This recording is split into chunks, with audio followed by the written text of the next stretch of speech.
Isang mapagpalang Miyerkules po ng gabi sa bawat isa. Good evening! Good evening po. Amen! Salamat po sa ating pong Panginoon Diyos sa pag-iingat sa atin sa buong maghapon.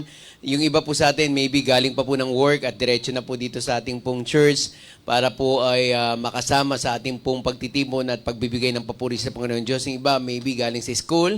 Talagang sabi nga ni Pastor Norman, talagang yung dedication nyo. So, yung palang nakaka-encourage na para talagang magpatuloy sa paglilingkod na talagang kahit galing sa school, tuloy po dito sa church dahil alam nila sa puso nila na kailangan nilang hindi pabayaan yung mga pagtitipon. At dun sa mga nasa bahay, salamat at nandito kayo kasama namin. Maging sa mga kapatiran na natin na nasa online, maybe for some reason, hindi po kayo makakapunta dito. So, good evening po sa inyong lahat, sa lahat ng ating po mga kapatiran, di lamang po dito sa ating pong bansa, maging sa iba't ibang bansa po, internationally. So, good evening po sa inyo, good morning, and good afternoon. At magandang gabi po sa bawat isa na nandito sa ating church. Anya ako pong bawat Santa Mayo. Ating pong bigkasin ng ating pong panawagan sa pagsamba. On the book of Romans chapter 12 verse 1, sabay-sabay po natin bigkasin ng may pangunawa. All together, ready, begin.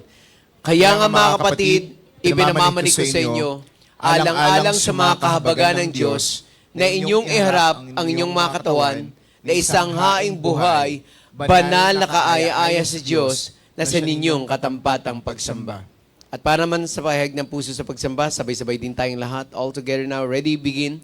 Sasambahin ko ang Diyos sa Espiritu at katotohanan. Sasambahin ko ang Diyos ng may malinis na puso at kalooban. Sasambahin ko ang Diyos sa pagpupuri at awitan. Sasambahin ko ang Diyos ng may mataas na paggalang.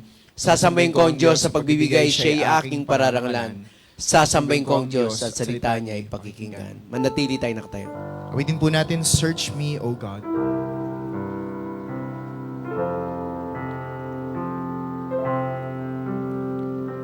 Search me, O God, and know my heart today. Try me, O Savior,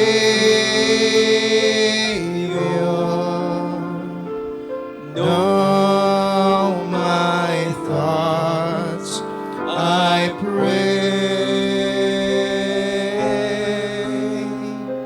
See if there be some wicked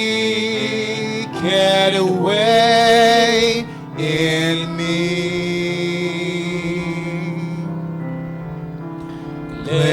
Cleanse me from every sin and set me free. Cleanse me from every sin and set me free.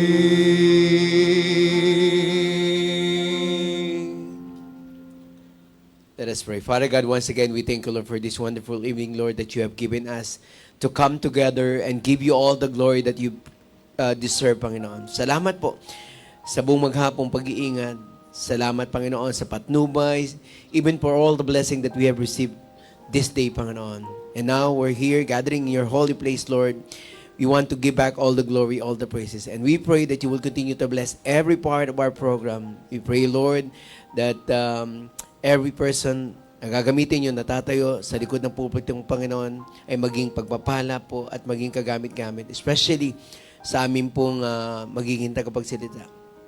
Kayo po ang patuloy naman nakila. We also pray for our bishop who's still doing some ministry trip, Panginoon, sa Amerika. Lord, continue to bless him, give him good health, Panginoon. At wala po kaming ibang panalangin. This evening, Lord, is we can give you all the glory that you deserve. Ingatan niyo rin po yung mga parating pa lang. Kayo naman patuloy na magpatnubay sa kanila at makarating ng maayos at ligtas dito sa church. At makasama naming Panginoon na nagpupulit, nagpapasalamat sa iyo. In Jesus' name we pray. Amen. Amen. This time, let us worship the Lord through singing. Awitin po natin, The Solid Rock. Amen! Ready now? My hope is built on nothing less than Jesus' blood and righteousness. I dare not trust the sweetest frame, but wholly lean on Jesus' name. On Christ the solid rock I stand, all other ground is sinking sand. All other ground is sinking sand. His oath is covenant, His blood supports me in the whelming flood. When all around my soul gives way, He then is all my hope to stay. On Christ the solid rock I stand, all other ground is sinking sand. All other ground is sinking sand. When He shall come with trumpet sound, all men in Him be found, dressed in His righteousness alone, faultless to stand before the throne. On Christ the solid rock I stand, all other ground is sinking sand. All other ground is sinking sand. Amen. Tayo pa po imawit po sa Panginoon. Awitin po natin, Because He Lives.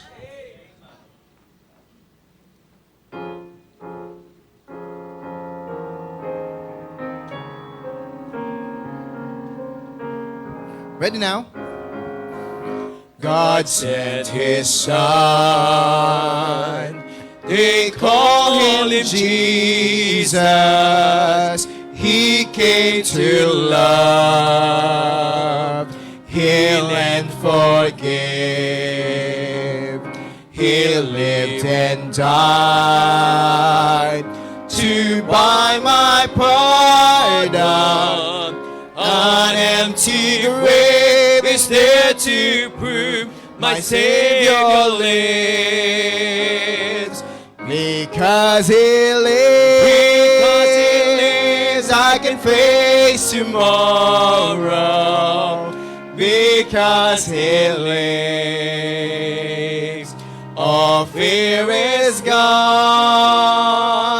Because I know He holds the future, and life is worth the living just because He lives. How sweet to hold a newborn baby and feel the pride and joy He gives. But greater still, the calm assurance this child can face uncertain days because He lives. Every man now on the chorus. Because He lives, I can face tomorrow. Because He lives, all fear is gone.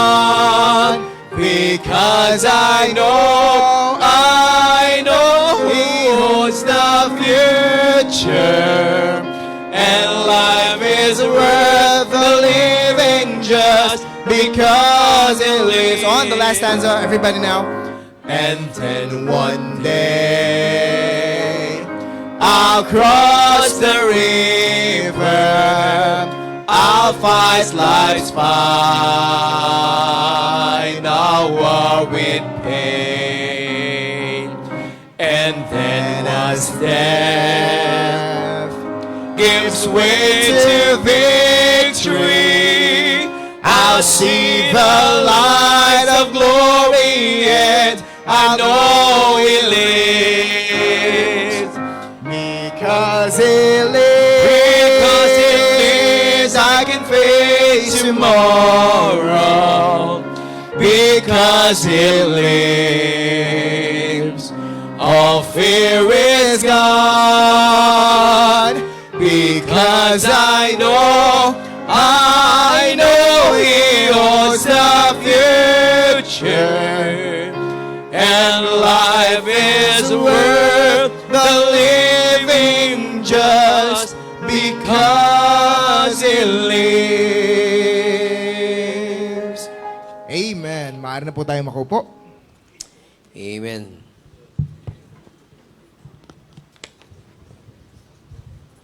Salamat, Brother Jonel. And this time, tayo po ay dadako na po sa ating pong prayer time. So tayo po ay nagpapasalamat sapagkat ito yung bahagi ng ating programa wherein we can share yung ating pong mga heart desire, yung ating pong mga prayer requests. At tayo po ay nagpapasalamat. And that's one of the benefits na ating pong nakuha sa ating pong Panginoon Diyos ng ating siyang kilalanin, tanggapin bilang Panginoon at tagapagligtas. We can cry, Abba, Father. Amen?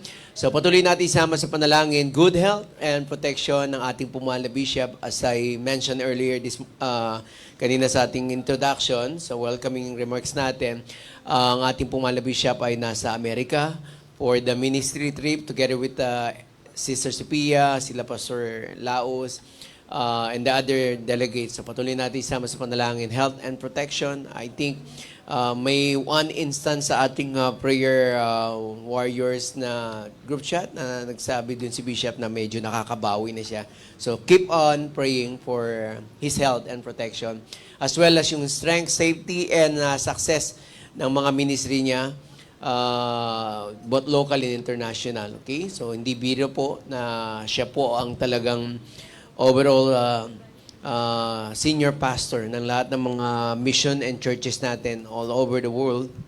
So we have, mamaya isa-isayin natin yan. So talagang kailangan ng kalakasan, kailangan din ng pag-iingat dahil talagang nandoon yung opportunity na nadadalaw niya, pupuntahan niya yung bawat mission and churches sa iba't ibang bansa. So talagang kailangan yung strength. And also, patuloy natin sama sa panalangin. I don't have any update yet, pero patuloy natin sinasama sa panalangin. Last time is yung pinag-pray ni Ma'am Pia, yung sana ma-clear yung lungs, malabas yung mga plema-plema doon. So pag-pray natin, strength and healing for Dr. Merly Kasahe, healing and strength for Bishop Andaya, same with Evangelist Eddie Mesa and Mami Rosemary Hill. Kasama rin po dyan yung tagumpay sa mga ministry ng ating pong resident pastor as well as yung health and protection. So hindi rin biro, okay? So siya na po yung ating pong napapakinggan most of the services that we have, Sunday morning, Sunday evening, and then Wednesday. So and then meron pa po yung pagtuturo sa BMAB. So the same thing with our bishop. So isa sa mga pinapanalangin natin sa kanya is yung kanyang throat. So it could possibly maapektuhan. So yun ang lagi natin pag-pray din dyan. Sama na po yung Living Water Baptist Church, Santa Mesa, ministries, church leaders and workers, all the pastoral staff, ang ating pong mga preachers, yung mga deacons natin, ministry leaders. So kasama na po dyan. And then yung ating pong mga ministries, churches and mission. So ito na nga yung binanggit ko na ang ating pong mahal na bishop ang siyang tumatay yung senior pastor. So talagang kailangan ng panalangin dahil pag binibisita niya yan, so kailangan ng kalakasan. So internationally, we have sa Paris, sa panguna po ni Pastor Nelson, and then Italy, sa panguna po, meron tayong dalawa dyan, Milan and Como, under the leadership of Pastor Andy Mananon and Pastor Genesis Pirmalo. Sa London, ang ating pong very own Pastor Jabez Urara, at saka yung mga katulong niya dyan ng mga preachers. And then sa Japan, we have Ibaraki and Matsumoto. Nagtutulong-tulong po dyan sila Evangelist Robert Verba, PMJ, and Preacher Sir. Ang LWBM Canada, sa panguna naman po ni Pastor Eric Mariano. So mostly itong mga international churches and missions natin, mostly ang prayer request is spiritual growth and then yung mga possible outreaches. So, and then also, alam ko isa ring mga challenges dyan yung mga nagre-renta. Kaya pag-pray is yung pagdadausan ng worship service, okay? Locally, we have our very own sa Muson, sa panguna po ni Pastor Henry, sa Tondo, sa panguna ni Pastor Daniel, sa Parañaque, sa panguna ni Pastor John, sa Valenzuela, sa panguna po ni Pastor Jason, sa Batangas, sa panguna po ni Pastor Darwin, and then sa JBL-CBC, panguna po ni Pastor Mark J. Mostly, ang prayer naman dito is yung mga worship place din. And then, sa Parañaque, particularly yung 7th mission anniversary. So, yun po yung mga, at saka yung sa Tondo, yung matapos yung kanila pong worship place din. And then, BMOBs, okay? So, magsisimula po yan, alam ko, September 23. So, pag-pray na po natin yung next block na yan. Okay? So, we have Brethren Abroad also. So, patuloy din natin sama sa panalangin. And construction of MIBC Monterrey New Building and Facilities. Also, good health ng mga senior citizens. Ayan. Okay. Nilagay na natin dyan. Okay? So, yung ating particularly, mga precious natin, Ruiz. Okay? So, sabi nga ni Pastor, ni Bishop, ni PNG, yung presensya nyo pa lang dito encouragement na. Okay? Good health and good luck test for Nanay Gloria Cabiling, Nanay Antay Vicenta, complete recovery ni Pastor Henry, complete recovery ni Kenji, Sister Kenji Bianca, ni Nanay Ligaya Duran, at saka yung sister po ni Bishop, si Sister Aida. Healing and strength for Sister Mahan's mother, Nanay Anita, at saka yung nag-aalaga po dyan. Yung kay Deacon Chito, yung kanya pong trigeminal neuralgia, talagang may mga pagkakataon, talagang pag hindi nyo po siya nakakausap, so medyo may pain po yun. Okay? So at least unawain na lang po natin. Healing from bone cancer kay Brother Glenn Dashel. Healing from cancer kay Eden Segundo. Recovery kay Nanay Teresitas Domingos bone marrow cancer. And continuous healing for Pastor Adan Panisales. Safe pregnancy ni Sister Bernadette, yung asawa po ito ni Kuya Junjun. Healing recovery for future Jojo's father. Okay? So medyo namimiss na po natin. Matagal na po natin hindi nakikita. So, patuloy natin isama sa panalangin na okay na po para po makasama din natin. Maging kay Nanay B. Okay? I think nandiyan pa rin po siya sa geriatric area, sa St. Jude area. So, pagtuloy natin isama sa panalangin. Kay Teo, good lab test and result din. Jesiah, dengue. Cheryl, Silverius, brain aneurysm. Amaras Cup. So, mga puro kagalingan po ito. Meron pa ba? Susunod na yung business. Okay, yung business naman po natin, Genlin and Jenner Publishing House, LMB Enterprises, Bubble and Brew Cafe, NMH Transportation Services, SSM Trading, Bayong Republic PH, Add to Art, Lyra, Team Diamond, RMS Transport Services, Rosemars Travel and Tours, Palimbagan Printing House, New Global Sentry Security Services. Yan. So, kung meron po kayong mga kakilala, mga subdivision o kaya mga establishment na nangangailangan po ng security services, so just let us know o kaya si Brother Edson directly. PR application ni Lisa Bulalin, kapatid po ito ni Sister Winnie, Brother Harvey and Sister May's wedding, ganun kay Pastor Norman, Sister Jessica, at wisdom for Joanna Claire Rambak board examination in December. Although hindi minention dyan kung anong course po yun, ha. So, yan po yung ating po mga prayer list. Kung meron po tayong additional, so, andyan po si Brother Jonel, Brother Keben, para po kunin kung meron po tayong additional prayer request. So, isama doon natin si Ate Lenny at saka si Preacher Tubera. Okay. So, na-jet lag. So, kailangan makabawi.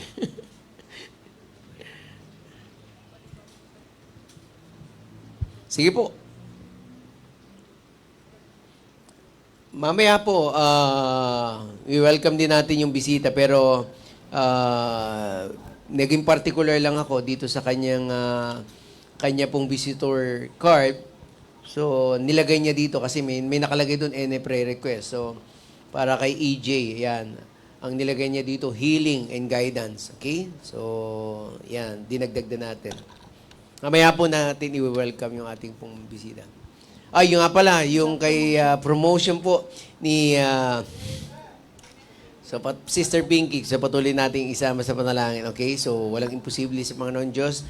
Bagamat yung mga katunggalin niya dyan mas nasa matataas.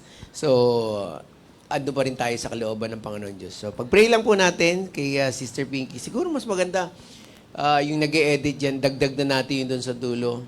Okay? Yung promotion for Pinky po. Okay? So, for head nurse ba to? Yun. Okay, sige.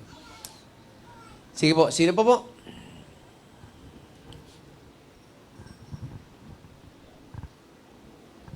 Okay, kaya CJ. Good evening po. Gusto ko lang po magpa-include sa prayer po yung... Start na po kasi this week yung prelim exam po namin. Examination. Opo. Prayer ko lang rin po na yung heart desire ko po na may invite po yung mga kaklase ko or mga kaibigan ko sa kahit sa mission po namin na masyaran po sila. Yun lang. Okay, amen. Very good. Okay. Meron pa po? Kyle. Good evening po, Church. Pasama po sa prayer yung training ko po sa next week po, September 18 po. 9 Training. days po kami na training. Yan yung mga upcoming trainings ko pa po. Provision po and wisdom. Training and provision. Okay.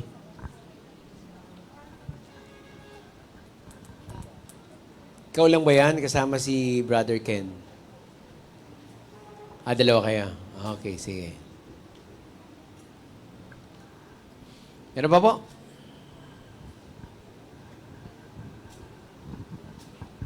Si Ate Raquel po may sakit. Yung ate ko, diba, ate. nagda-dialysis. Tapos si Ma'am Banji, yung mother-in-law niya nasa ospital. So, hindi ko alam kung anong name, pero alam ko lang mother-in-law Banji niya. na dito? Hindi po, iba. sa PUP Santa Okay. Mesa po, sa Vice President Office. Ma'am Banji. So, healing na lang kay Banji. Okay. Hindi po, yung, yung mother-in-law. niya. Okay, healing ng mother-in-law ni Banji. Okay. Ng Ma'am Banji. Pero yung sa inyo po yung ate nyo na si Raquel. Okay, so sa mga hindi kila, yan. Yun po yung prayer request ni Ate Gina. Meron pa po? Any other prayer request?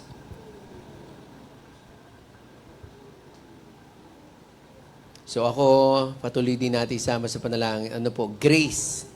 Castigo po yung aking pong wife po ng manager ko. Brain tumor. At saka yung aking pong classmate and friend na nasa Thailand. Ronald Puentes naman po yung pangalan niya. So, stroke naman po ito. Yan. Go ahead. Good evening po. Thank you po pala sa mga nag-pray po sa pamangkin kong si Warex. Bali, patuloy po yung sama sa prayer pa yung kanyang dialysis. Yeah, thank you po.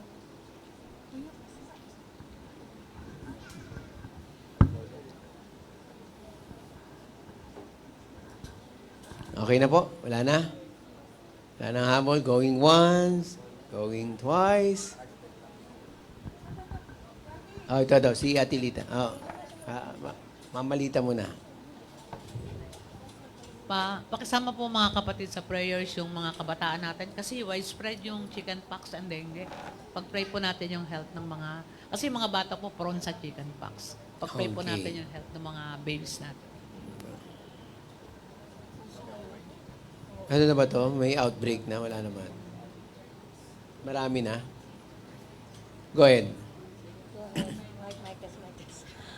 Ayan, good evening po, Church. Pakisama po kami sa prayers po nila Preacher Roy, tsaka nila Sister Pia po sa amin pong masters kasi we need po na makapagpasa kami ng research on or before October 16. So, we don't know how to do it, pero by God's grace, alam ko po na tutulungan po kami ng Lord. So, pakisama na lang po sa prayer na makatapos po kami sa amin pong research. Thank you po. All right. I think that concludes.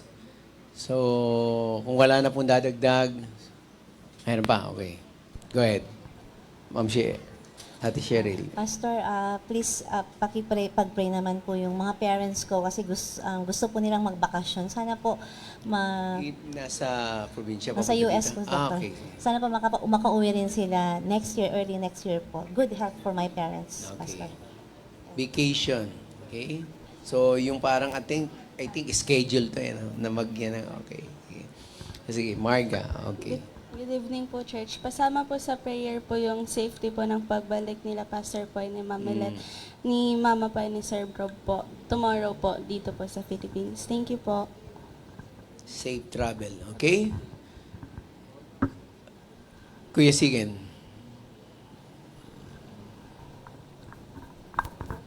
Oh, nagunahan pa kayo Prayer request lang po sa, ayun po, nung Monday po kasi nag-soul winning po kami buong araw. So, prayer request lang po sa pagpa-follow up po namin po. Dun po sa mga nasharan po namin. Thank you po.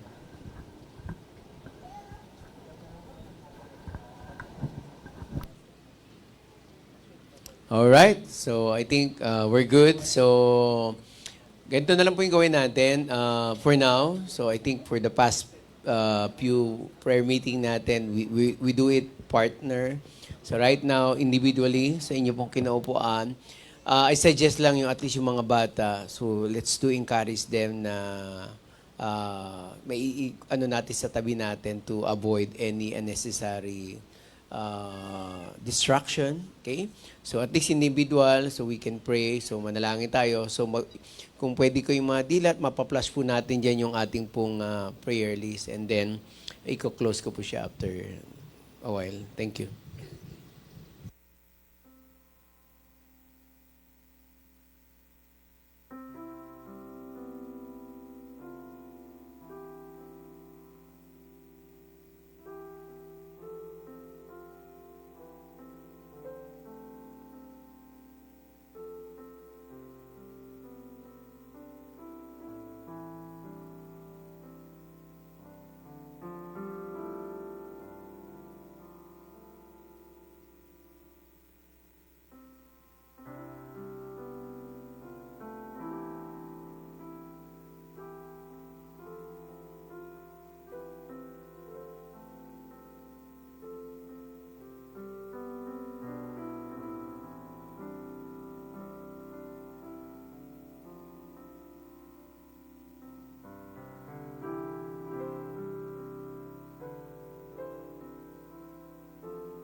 Patuloy po tayong manalangin. Father God, once again, we thank Lord for this opportunity that we can come to you boldly, Lord, in prayer. First of all, kami po ay nagpapasalamat sa benefits that you are giving us, Lord, na malaya po kami makalapit ng aming pong mga puso, ng aming pong mga naisin, ng aming pong mga panalangin. Lord, una po sa lahat, aming pong pinapanalangin, ang aming pong mahal na bishop, na patuloy nga po siyang patnubayan, especially yung kanya pong kalusugan, yung kanya pong protection for him, Panginoon. Especially now, they are still ministering in United States of America together with SM, Pastor Laos, and the other delegates. Lord, we pray that you will continue to bless him. Salamat dahil nakabawi na po siya ng tulog. And we're praying, Lord, for the continuous improvement of his health, Panginoon. Ganon din, Panginoon, yung safety, lagi niya doon. Ganon din yung strength dahil hindi po biro yung laban At alam ko po, malaki po yung kanya pong gagampaning ministeryo for this trip. And also, Lord, yung success hanggang sa kanilang pagbalik dito sa Pilipinas, Lord. Salamat po at patuloy na pinapanalangin din namin, Panginoon, ng kanya pong may bahay na si Ma'am Maris, Lord, while Bishop and SM is not here. Kayo naman patuloy na magpatnubay din. Kasama na po ang kanilang pong buong mga kasama sa bahay. Ingatan niyo po sila lagi at kayo mga patuloy na magpatnubay sa mga ministry rin ni Bishop. Ganon din, Panginoon, sa aming pong resident pastor. Thank you so much, Lord, for giving us Pastor Norman that nurture us, Panginoon, that take good care of us, Lord, while Bishop is not around. We're just praying, Lord, that you will continue to bless him physically and continue to give him success in all the ministry that you have entrusted him through Bishop. Sana po, Panginoon, kayong magpatnubay sa kanya. Bigyan niyo rin po siya ng magandang kalusugan. I know, Panginoon, it's not easy yung pagmamanage, Panginoon, pangangasiwa ng buong kawan, and then preaching Sunday after Sunday and Wednesday. Lord, kayo naman patuloy magbigay ng karunungan at kalakasan. Salamat po ng marami. Lord, patuloy din, Panginoon, pinapanalangin namin ang Living Water Baptist Church Santa Mesa. Salamat sa ginagawa niyong pagpapala. Alam ko, Lord, malapit na rin yung aming pong anniversary, 31st anniversary. At ngayon pa lang po, Panginoon, pinapanalangin na namin ang lahat na magiging preparation. Thank you so much sa lahat ng mga ginagawa niyo. At we are so amazed, Panginoon, of how from ilang church ngayon, Lord, na dami na. At alam ko, Panginoon, marami pa po kayong gagawin. Marami pa po kayong plano. And we're just praying, Lord, that you will continue to bless ang lahat, Panginoon, ng mga ministry that we have, all the pastoral staff, preachers, deacon, ang lahat, Panginoon, ng mga ginagamit. Ganun din, Panginoon, ang lahat ng mga mission and churches, Panginoon, both international and local. Patuloy niyo pong pagpalain ang lahat, Panginoon, ng mga pastor na itinalaga niyo to manage, Panginoon, to mission these churches and mission. Salamat po sa kanilang dedication and continue to bless them, Panginoon. Ano man po yung mga panalangin nila for their mission and churches, whether it's a worship place, whether it's a renovation sa kanilang church, or whether it's another outreaches that they are planning to open, Lord, we pray that you will continue to bless and continue to give the desire of their heart, Panginoon, for their churches and missions. Salamat po na marami. Even, Lord, we're praying, Panginoon, yung BMOBs na magbubukas na rin po, Panginoon, on September 23. We're praying that you will continue to bless all the students, Panginoon, who already enrolled. And we're hoping also, and we're praying, Lord, na kayo pa rin po magdadagdag, Panginoon, ng inyong mga anak na gustong lumawak ang kanilang kaalaman sa inyong pong banal na salita. Lord, please do encourage them, Panginoon. Salamat din po sa mga professor, Panginoon, na talagang matyaga na nagtuturo for them, Panginoon. Salamat po. At mga kapatiran namin na sa ibang bansa, pag-iingat nyo naman, patuloy pong igawad sa kanila lagi. Lord, salamat din po, Panginoon, sa opportunity na may panalangin namin lahat ng mga kapatiran namin may mga karamdaman. Panalangin namin, Panginoon, ang kagalingan, maging ito may po simpleng karamdaman o mabigat na karamdaman. We know, Lord, that you're the great physician, Panginoon, na sa isang hawak nyo lang, if only we can touch the hem of your garments, Panginoon. Alam ko, Lord, by faith, Lord, na kayong magbibigay ng kagalingan. Especially, Panginoon, kala Dr. Merly Kasahin na talagang all her life, dinedicate niya, Panginoon, to serve you. Even consecrating this place, Panginoon, para sa inyong gawain. Maging sila Bishop Bonner, sila Evangelist Eddie Mesa, sila Mami Rosemary, Panginoon. At iba pa po namin mga kapatiran na may mga karamdaman na nagsasuffer, Panginoon, physically. I can never name all of them, Panginoon, but few, Lord, patuloy namin pinapanalangin sila Deacon Chito, sila Preacher Henry, Panginoon, si Pastor Henry, Panginoon, yung mga kapatiran namin si Warex, Panginoon, yung iba pa pong may mga karamdaman, whether it's a cancer, Panginoon. Alam ko, Panginoon, na kayong magbibigay ng kagalingan sa kanila. Salamat po na marami. Patuloy kami nagtitiwala na kayong magbibigay ng kagalingan. Ganun din, Panginoon, sa mga kapatiran namin may mga businesses. Lord, palaguin niyo po ito dahil alam ko, Lord, yung kanilang desire ay magamit din ito sa inyo pong ministeryo. Sa mga preparing for the wedding, kayo nawa ang patuloy magpatnubay sa kanilang pong mga inaasikaso at sa iba pa pong mga other prayer requests, Lord, that we have. Hindi ko man po maisa-isa yung aming prayer list, Lord. Alam niyo po yung puso namin.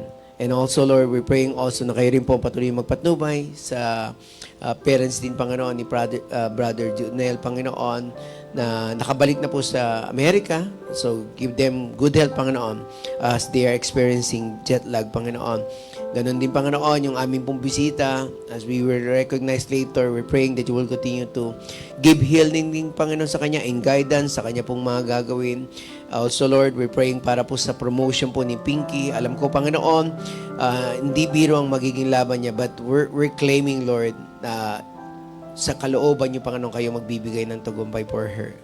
Ganon din kay CJ, Panginoon, sa kanya pong desire na ma-invite yung kanya pong mga classmate, Lord, to share the Word of God kahit dun sa mission. Lord, pagpalaan niyo po siya at sa kanya pong nalalapit ng mga examination. Give him wisdom at paalala niyo po sa kanya yung mga inaral niya, maging kay Kyle, kay Kenneth, Panginoon, sa upcoming training nila, Lord. Patnubayan niyo po sila sa ilang araw na training and provision na rin, Panginoon. Also, Lord, para po sa sister ni Gina, Panginoon, kay Raquel, bigyan niyo rin po ito ng kagalingan. And also doon sa mother-in-law ni Banji, Panginoon, healing din ang panalangin namin. Also, we're praying that you will continue to bless, Panginoon. And also, yung aking pong wife ng aking boss, si Grace Castigo, na may brain tumor. Alam ko, Lord, kaya niyo po itong pagalingin, Panginoon. Kay Ronald Puentes, Panginoon, sa kanyang naging stroke. We're praying for the recovery and complete healing. And also, Lord, patuloy namin pinapanalangin din yung dialysis ni Warex, Panginoon. Lord, yung mga kapatiran namin may nagkaroon ng dengue at saka iba pa po. We're praying for the protection, Panginoon, at may sawata na po itong karamdamang ito. Ganon din, Panginoon, sa prayer po ni Ma'am Sel para po sa kanila pong research related sa kanilang masteral. Bigyan niyo po sila ng wisdom. And hopefully, Lord, magawa po nila ito before the deadline. Kasama na po dyan sila Ma'am Pia at saka si Preacher Roy, Panginoon. Also, Lord, yung parents din ni Sister Cheryl, yung desire niya na makasama niya, makapagbakasyon dito yung kanyang family, yung parents niya sa state, papunta rito. Lord, kayong mag-schedule ng lahat at naway wala pong maging problema, Panginoon.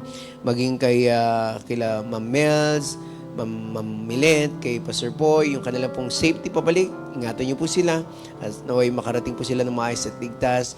And also prayer para po sa follow-up sa mga visitation, Bible study na ginagawa, Panginoon, nila Brother Siken.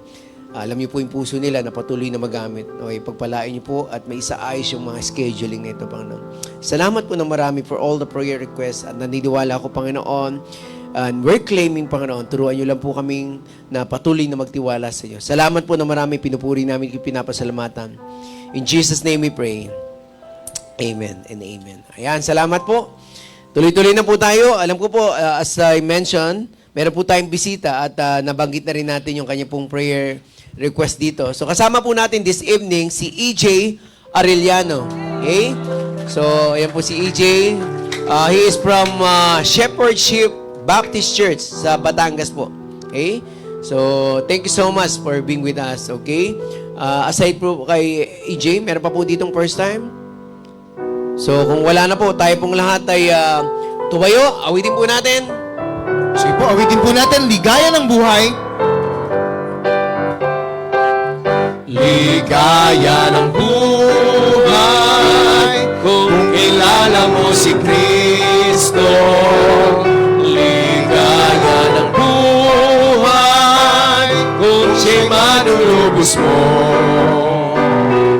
Babaguhin ang iyong buhay kung siya ay makamtan. Ang maging kay Kristo ay tunay na ligaya ng buhay. What a happy life it will be if you know my Savior Jesus. What a happy life it will be if He is your Savior too. He will change your life completely if you just accept Him too. Just receive Him, friends, today, and you'll have a happy life with Christ. Ang maging kay Kristo ay tunay na ligaya ng buhay. Amen. To God be the glory po. At meron po tayong bisita. And this time po, tayo po ay umawit po muli sa Panginoon. Awitin po natin, Have Thine Own Way.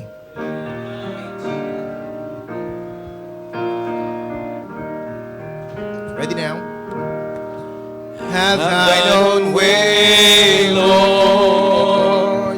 Have Thine own way. Thou art the potter, I am the clay. Mold me and make me after Thy will, while I am waiting, yielded and still. Have Thine own way, Lord. Have Thine own way. Search me and try me, Master, today. Whiter than snow, Lord, wash me just now, as in Thy presence humbly I bow. Have Thine own way, Lord. Have Thine own way. Adore my being as You let sway. Filled with Thy Spirit till all can see Christ only always living in me. Amen. Papuri po sa Panginoon. Tayo po'y maaari na pong makaupo at tayo po'y makakapakinig ng tanging bilang.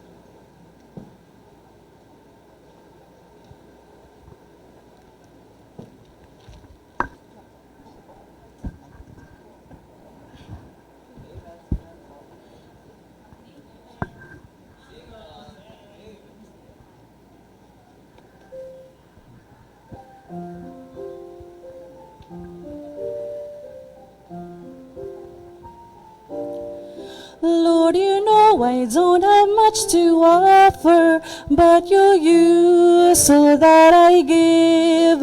I pray You'll make me more like Thee, serving You each day I live. Father, hear this simple plea, purge all my faults, take all my pride. Take my life, O Lord, I give it now. Hear my earnest cry. Take my life, Lord, let it be consecrated all for Thee. Take my life, Lord, let it be burning fuel for Thee. Take my life, Lord, all I offer. Let me burn for Thee.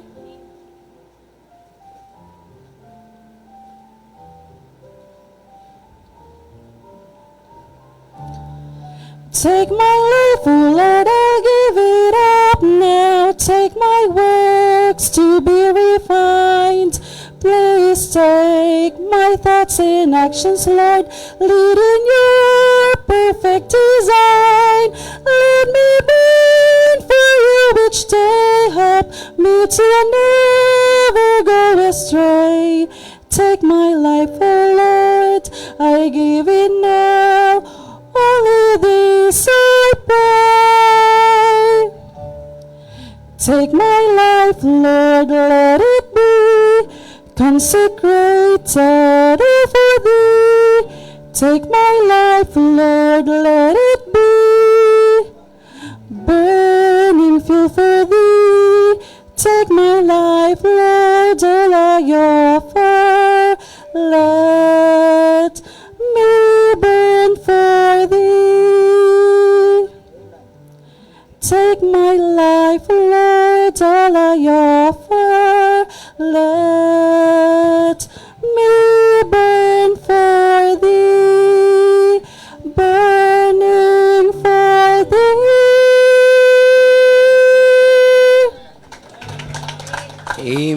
Salamat, Sister Lovely. Burning for thee.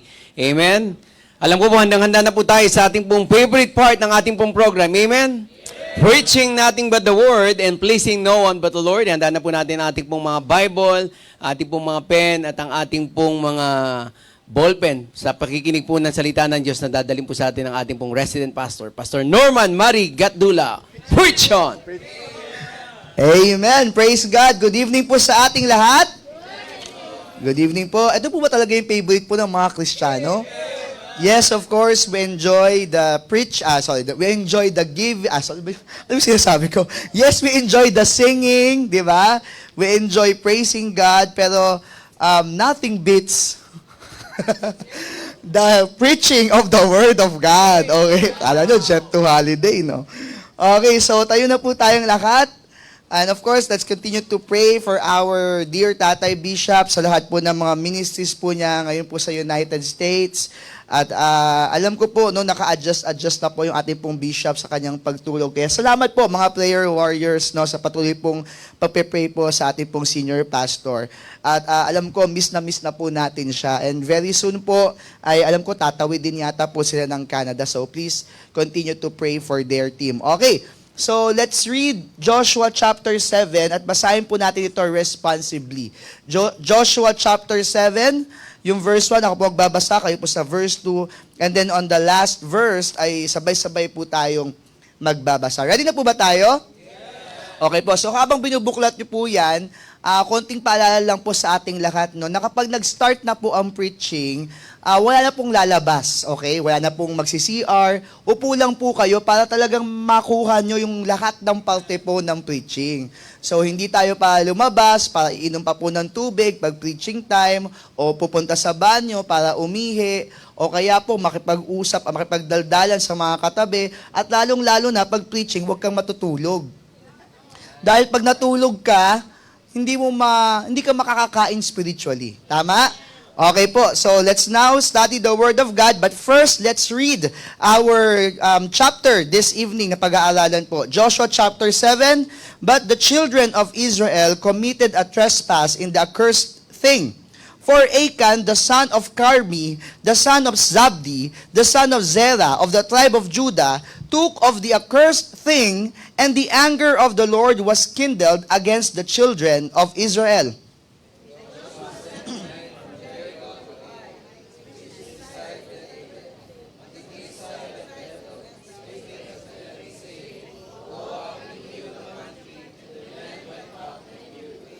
And they returned to Joshua and said unto him, Let not all the people go up, but let about 2,000 or 3,000 men go up and smite Ai, and make not all the people to labor thither, for they are but few.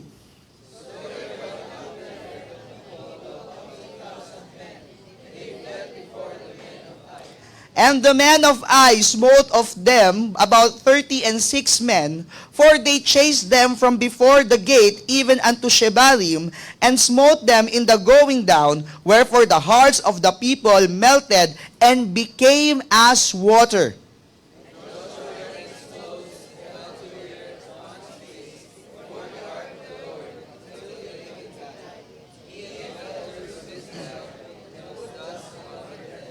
And Joshua said, Alas, O Lord God, wherefore hast thou at all brought this people over Jordan, to deliver us into the hand of the Amorites, to destroy us? Would to God we had been content, and dwelt on the other side of Jordan.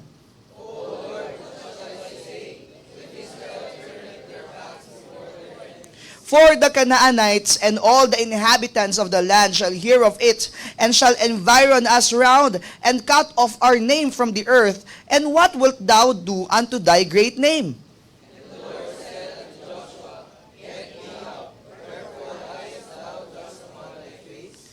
Israel hath sinned, and they have also transgressed my covenant which I commanded them, for they have even taken of the accursed thing, and have also stolen and dissembled also, and they have put it even among their own stuff.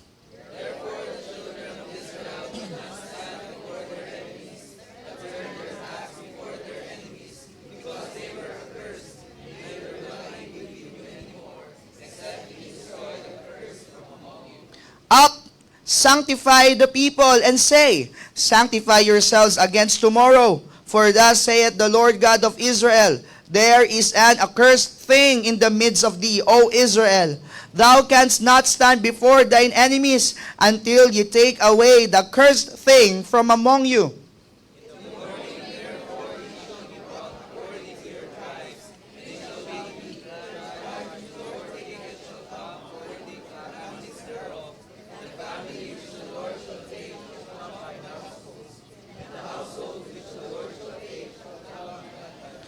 And it shall be that he that is taken with the accursed thing shall be burnt with fire, he and all that he hath, because he hath transgressed the covenant of the Lord, and because he hath wrought folly in Israel.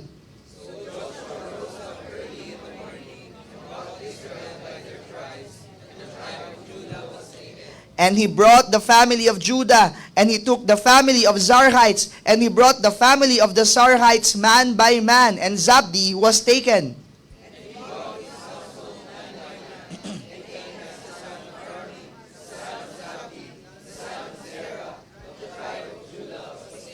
And Joshua said unto Achan, My son, give, I pray thee, glory to the Lord God of Israel, and make confession unto him, and tell me now what thou hast done.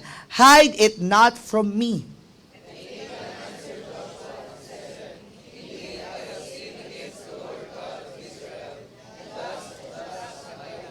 When I saw among the spoils a goodly Babylonish garment, and 200 shekels of silver, and a wedge of gold of 50 shekels weight, then I coveted them, and took them, and behold, they are hid in the earth in the midst of my tent, and the silver under it.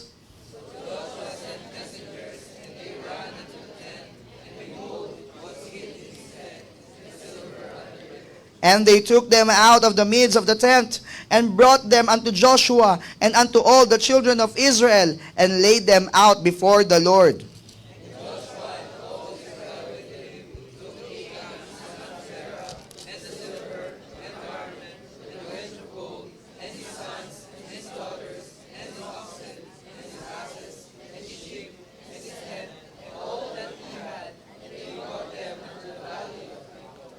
And Joshua said, Why hast thou troubled us? The Lord shall trouble thee this day.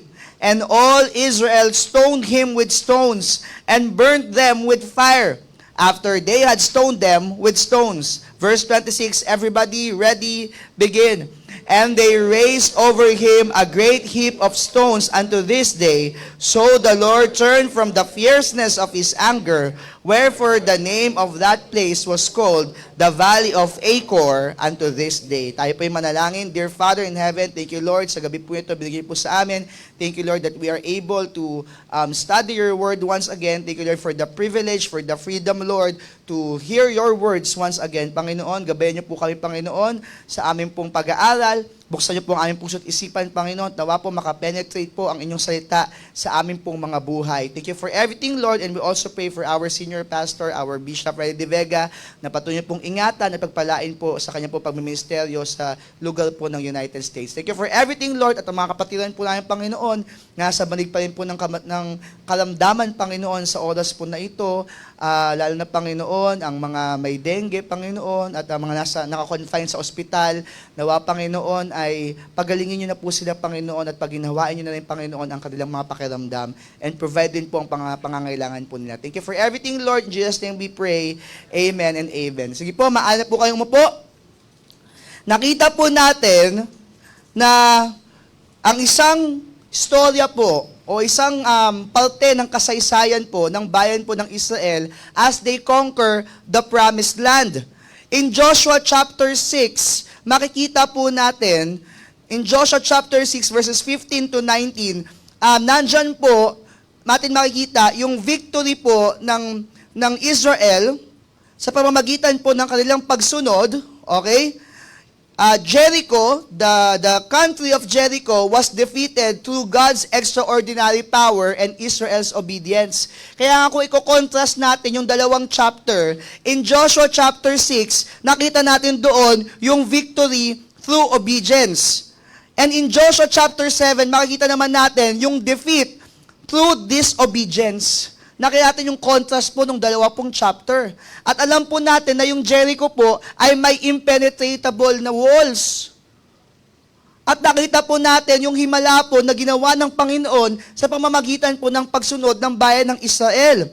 In Joshua chapter 6 verses 15 to 19, ang sabi po, "And it came to pass on the seventh day that they rose early about the dawning of the day and compassed the city after the same manner 7 times. Only on that day they compassed the city 7 times. So ang pinagawa sa kanilang Panginoon, yung hindi typical na military tactic, kung saan ang bayan ng Israel ay umikot po dun po sa wall of Jericho at wala silang ginagawang kahit anong ingay. And on the 7th day, kailangan nila ngayong mag-noise barrage, no? Parang ganun yung idea, at bumagsak po yung mga walls. In verse 16, sabi doon, "And it came to pass at the 7th time, when the priests blew with trumpets, Joshua said unto the people, Shout, for the Lord hath given you the city." Verse 17, "And the city shall be accursed, even it and all that are therein, to the Lord. Only Rahab the harlot shall live, she and all that are with her in the house, because she hid the messengers that we sent." Verse 18, "And ye in any wise keep yourselves from the accursed thing." Malinaw po ngayon ang commandment po ng Diyos na yung mga bayan, yung mga Israelita, they have to keep themselves away from the accursed things, lest ye make yourselves accursed. When you take of the accursed thing and make the camp of Israel accursed and trouble it. So pag tinignan po natin, meron na pong disclaimer, meron na pong commandment, at pinakita na po ng Panginoon kung anong mangyayari if we take the accursed thing. Masusumpa yung bayan ng Israel kahit siyo sa kanila, kahit isa lang ang magnakaw sa kanila o kumuha po ng bagay, yung spoils of war, yung buong Israel i-curse ng Panginoon. So dapat, kumbaga wala nang excuse ang bayan ng Israel. Dahil sinabi na sa kanila yung mangyayari kapag sinuway nila yung commandment po ng Panginoon. Verse 19, importante din po itong makita. Ang sabi doon, "But all the silver and gold and vessels of brass and iron are consecrated unto the Lord. They shall come into the treasury of the Lord." Bawal nilang galawin ang lahat na makikita nila sa bayan po ng Jericho. Pero yung silver, yung gold, yung vessels of brass and iron, kukunin nila yon. So ngayon, nakita po natin na nung napabagsak po yung walls of Jericho, merong pong accursed thing at meron pong mga devoted things.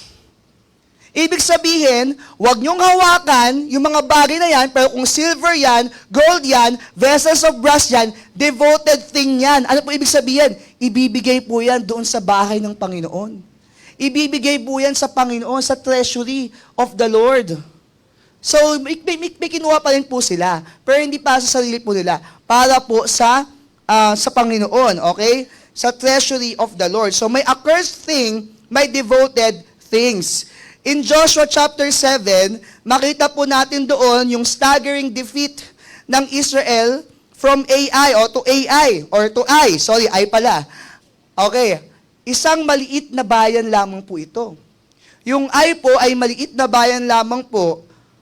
At nung in-spy nila yung land, nakita nila na kaya nilang sakupin po yun. Na kaya nilang talukin po. Kaya nga sabi ng mga elders kay Joshua, huwag na tayo magpadala ng sobrang daming tao dyan. Siguro mga 3,000 lang pwede na. Pero ano po ang sinabi po ng verses 2 to 5, Joshua chapter 7, verses 2 to 5.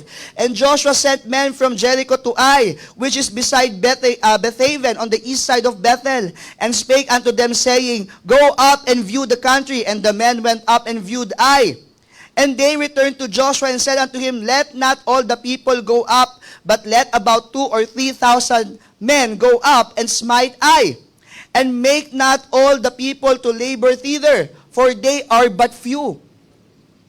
So alam natin na konti lang yung tao po doon. Ano po ngayon ang naging result? Ano naging resulta po? 36 men died. Doon sa Jericho, walang namatay.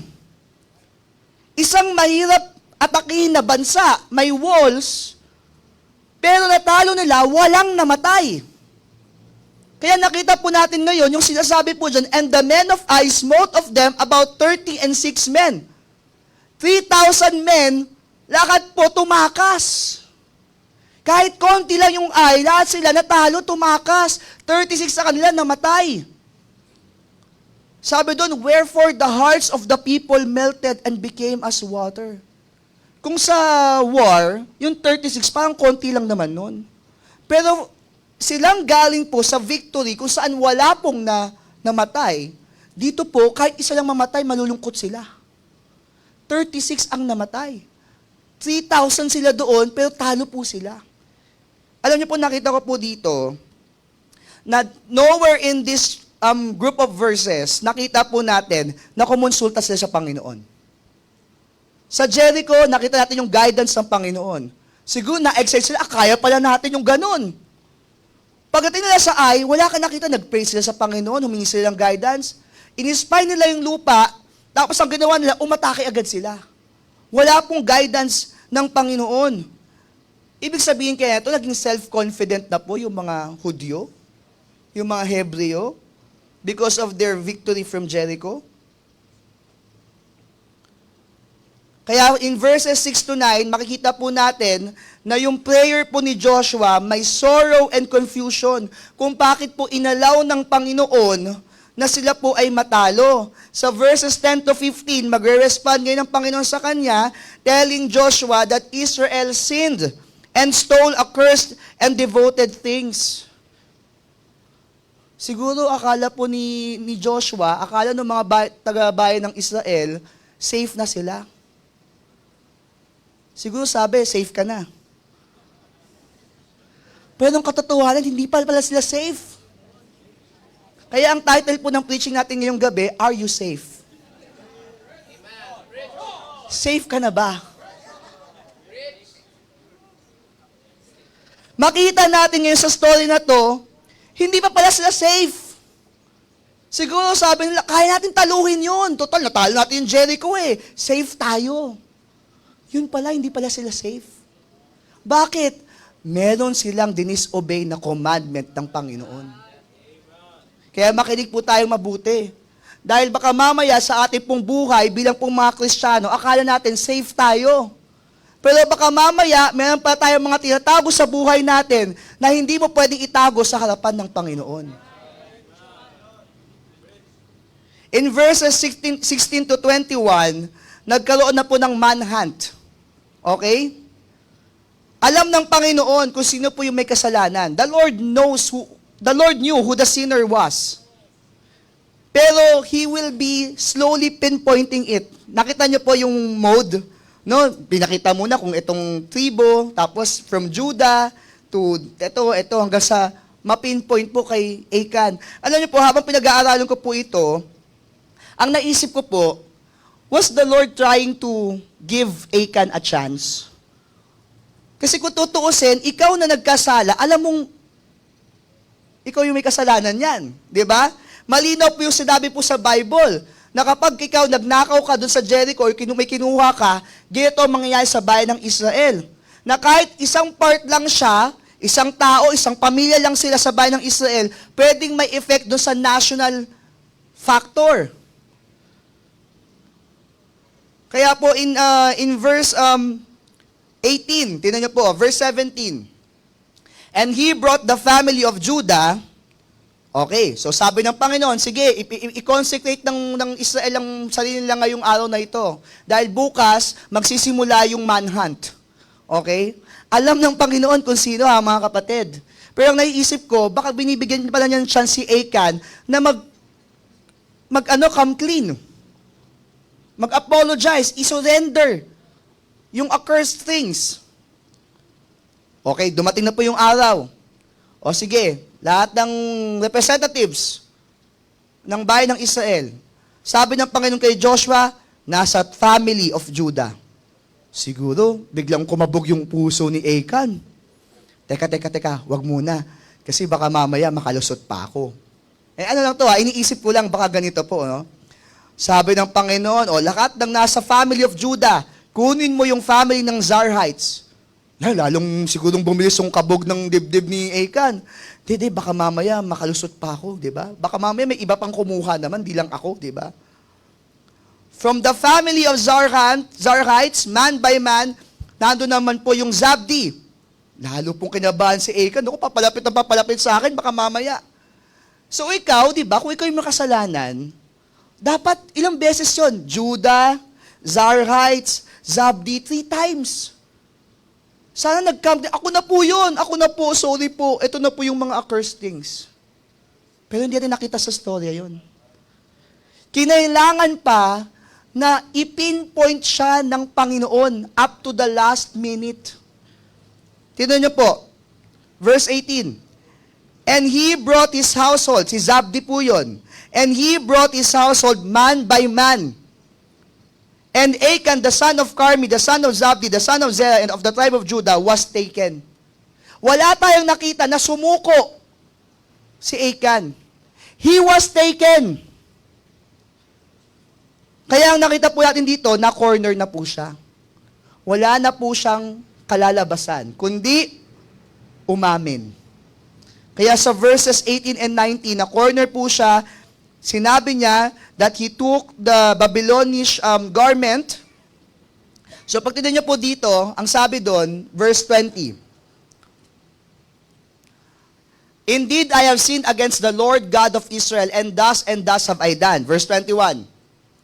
When I saw among the spoils a goodly Babylonish garment, and 200 shekels of silver, and a wedge of gold of 50 shekels weight. Kung titignan niyo po yan, yung Babylonish garment, accursed thing po yan. Yan yung sinabing, huwag niyo kukunin. Okay? Pero yung dalawang sumunod, yan yung devoted things. Na kunin nyo, ilalagay nyo sa treasury of the Lord. So yung isa, kinuha niya, yung Babylonish garment, accursed thing na bawal dapat. Yung pwede nilang kunin para sa treasury of the Lord, ninakaw niya. So, hindi na siya nagnakaw sa Jericho, nagnakaw pa siya sa Panginoon. Kaya mga kapatid, pagpasa sa Panginoon, huwag mong nanakawin. Binigyan tayo ng Panginoon ng, di ba, salary natin, ng mga blessings, financial blessings. Huwag mong nanakawin yung para sa Panginoon. Ayaw ng Panginoon po yan. Ganyan po ang ginawa po ni Achan. And they hid it under his tent. Ito po ay isang family effort kasi for sure, hindi niya to kaya buhatin lahat.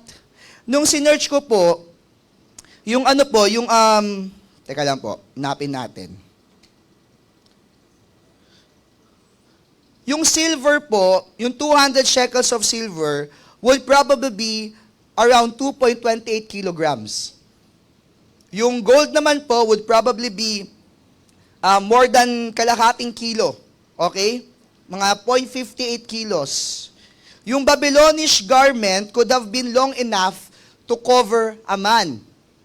So in short, hindi kaya ni Achan lahat buhatin yung mga yan.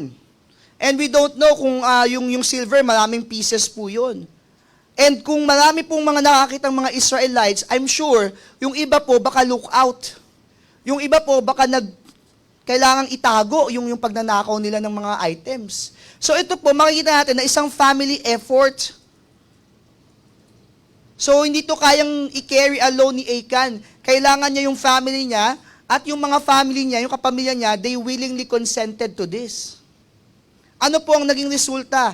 They were stoned to death, their possessions burnt, including the stolen items. Ngayon, nag-iisip po ako, itong mga stolen items, di ba may silver, may gold, na ang utos ng Panginoon dalhin sa treasury of the Lord. Pero nung nakita po yan na kinuha po ni Achan, kasama po yung silver at saka yung gold sa pinasunog. Pinatapon ng Panginoon.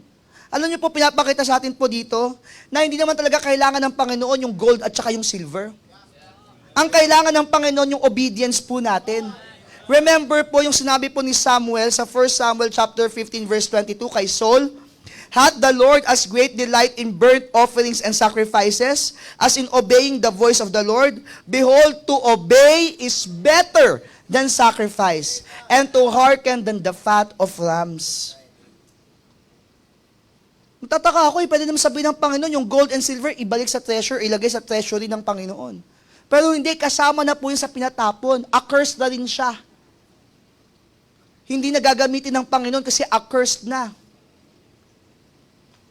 Ibig sabihin, hindi naman talaga kailangan ng Panginoon yun. Ang gusto niya makita, nag-o-obey tayo sa Kanya. At dyan po sila pinatay, dyan po sila pinatawan ng sentensya sa the Valley of Achor, or ang ibig sabihin po ng Achor, trouble. The Valley of Trouble. Kaya sa 1 Chronicles chapter 2 verse 7, ang sabi po doon, and the sons of Carmi, Achor, si Achan po yan, the troubler of Israel, who transgressed in the thing accursed. Yan po ang tawag po kay Achan, troubler. Bakit po? Dahil sa kanya, may mga namatay na kapatid niya. Dahil sa kanya, natalo po yung bayan ng Israel. Dahil sa kanya, napahiya po ang Israel. Isang maliit na bayan, nakatalo po sa isang bayan na merong buhay na Diyos. Bakit po? Dahil yung bayan po na yon sumuway sa buhay na Diyos. Sometimes we think we are safe already, but hidden sins cannot be hidden from the sight of the Lord.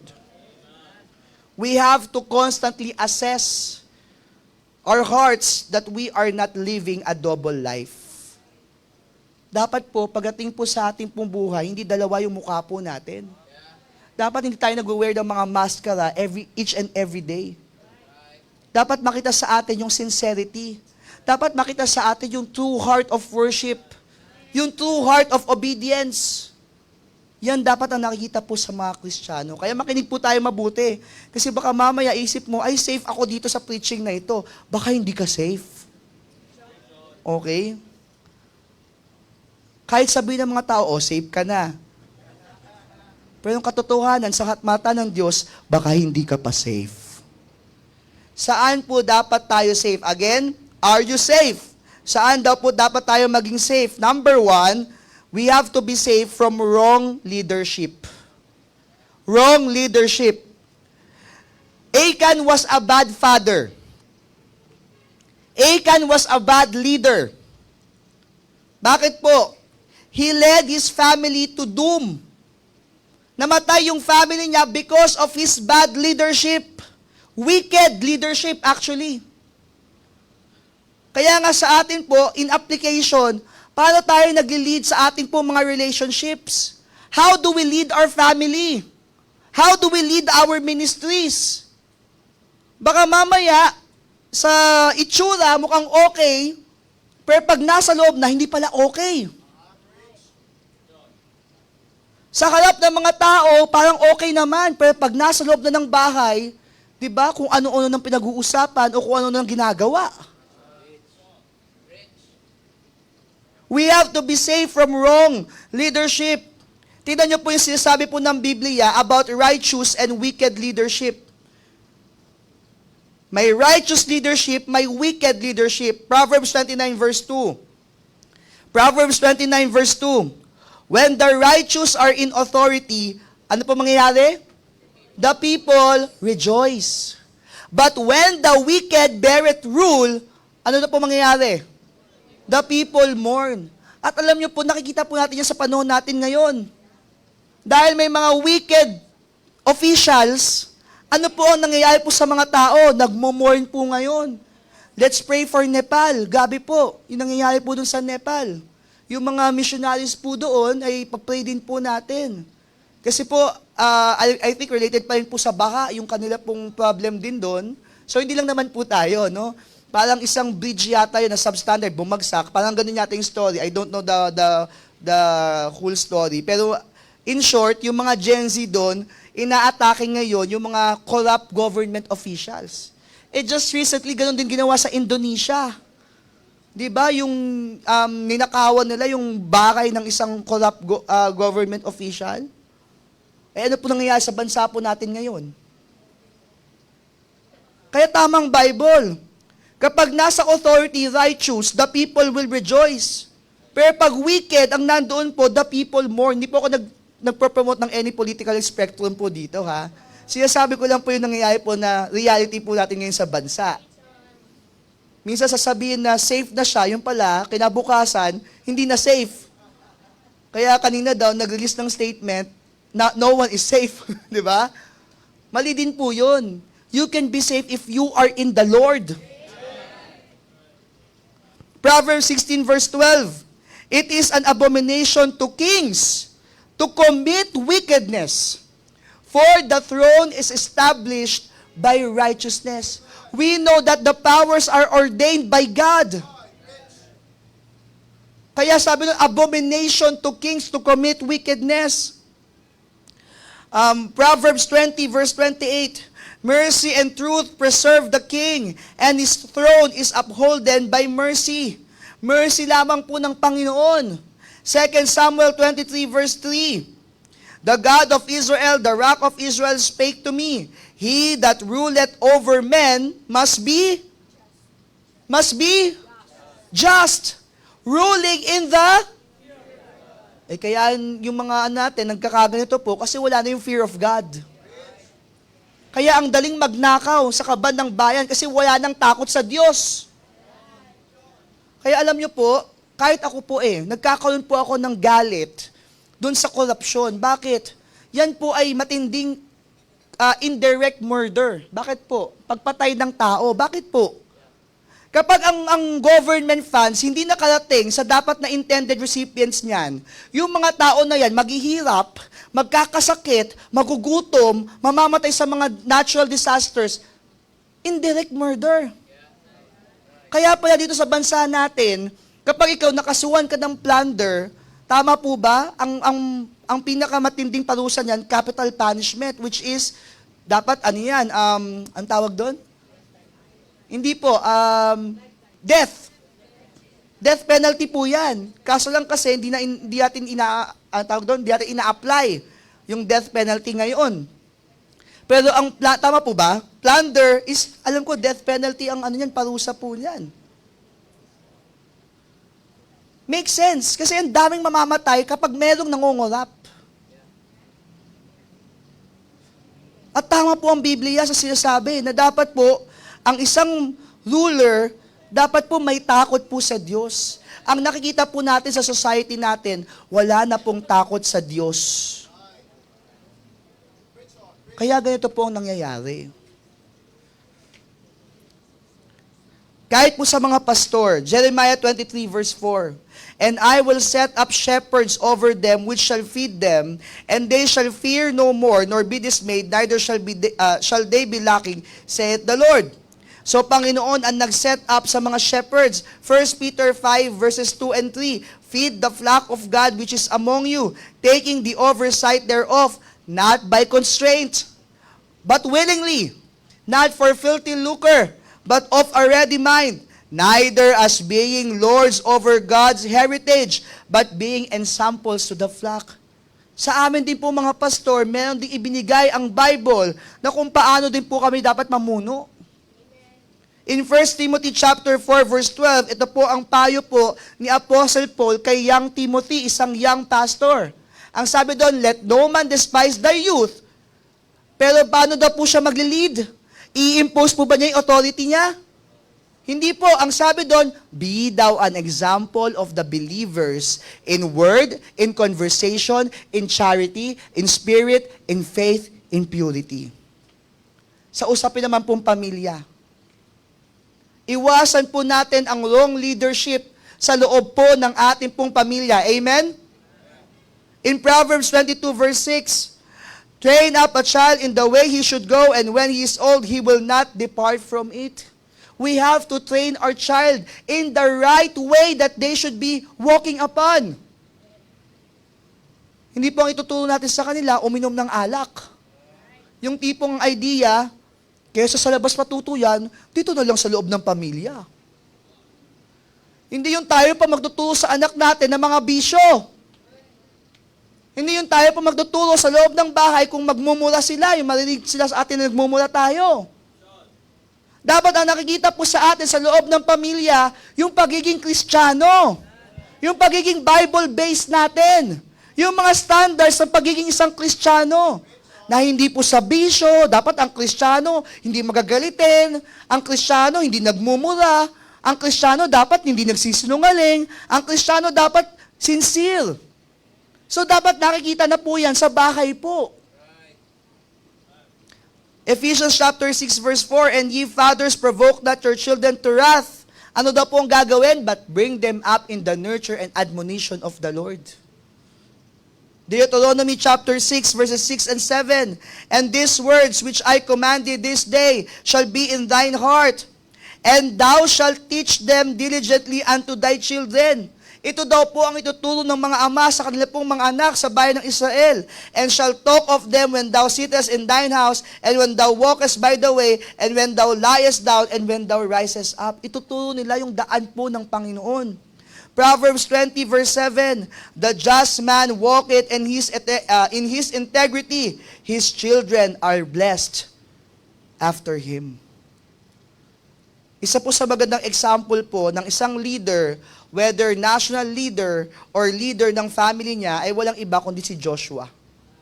In Joshua chapter 24 verse 14, ang sabi niya po sa mga tao, "Now therefore fear the Lord and serve Him in sincerity and in truth, and put away the gods which your fathers served on the other side of the flood and in Egypt, and serve ye the Lord." In verse 15, ang sabi po niya, "And if it seem evil unto you to serve the Lord, choose you this day whom ye will serve, whether the gods which your fathers served that were on the other side of the flood, or the gods of the Amorites in whose land ye dwell. But as for me and my house, we will serve the Lord." Amen. Good leader. Malayong malayo kay Achan na isang masamang leader na dinala niya ang kanyang pamilya sa kamatayan. Mga ama, pag dinala natin ating pong mga pamilya sa maling landas, parang dadali natin sila sa daan ng kamatayan. Kung gusto natin maging maayos ang ating pong mga anak, we have to lead our family well. If we want our families to be safe, be a good leader. At hindi lang po sa pamilya, sa mga ministries ating pong inahawakan. Pag tayo po nabigyan po ng leadership dito po sa church, make sure you are a good leader. Make sure you are a righteous leader. Kahit sa school, kahit sa work, make sure po tayo po ay mga righteous workers, righteous students. Ang estudyanteng Kristiyano hindi nandaraya. Ang estudyanteng Kristiyano hindi nangongopya. Pastor, lahat naman po dumaan po sa ganyan. Huwag po nang daanan. Kristiyano ka eh. Gusto mo bang may na-achieve ka dahil nandaya ka lang? Sa trabaho, gusto mo bang ang ipapakain mo sa iyong pamilya ay galing sa korupsyon? Gusto mo bang papakain mo sa pamilya ay galing sa masamang gawain? Huwag po natin hayaan kumapit tayo sa patalim para lang may mabigay natin yung pangangailangan ng mga anak po natin. Ano po ang ibig sabihin po nun? Ang isang bagay na ginawa mo sa masama, hindi pwedeng magbunga ng mabuting bagay.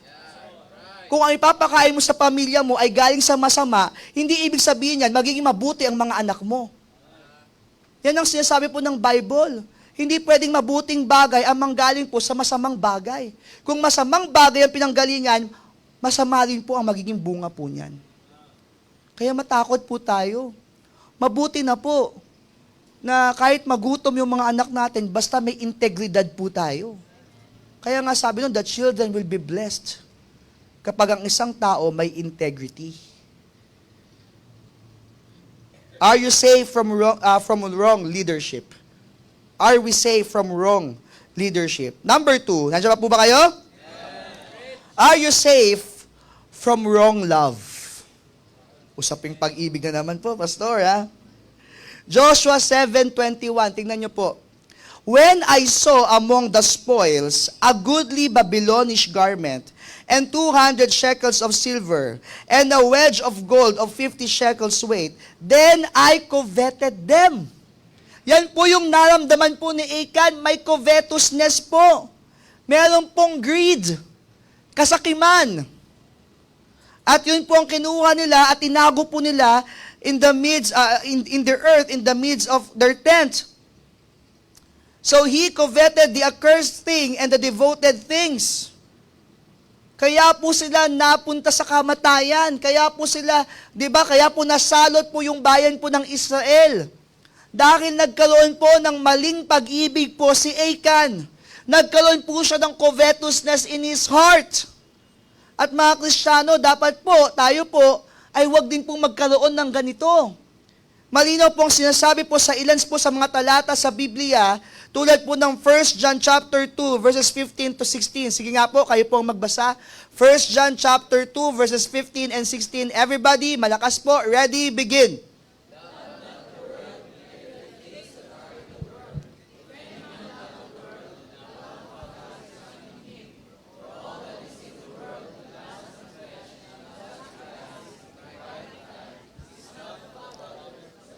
Yan po ang sinasabi po ng Biblia. Huwag daw natin mahalin o yakapin ang mundo. Pati yung mga bagay na nasa mundo.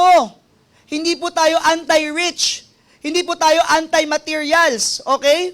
Ang sinasabi lang natin, huwag tayo magkakaroon ng pag-ibig sa mga material na bagay.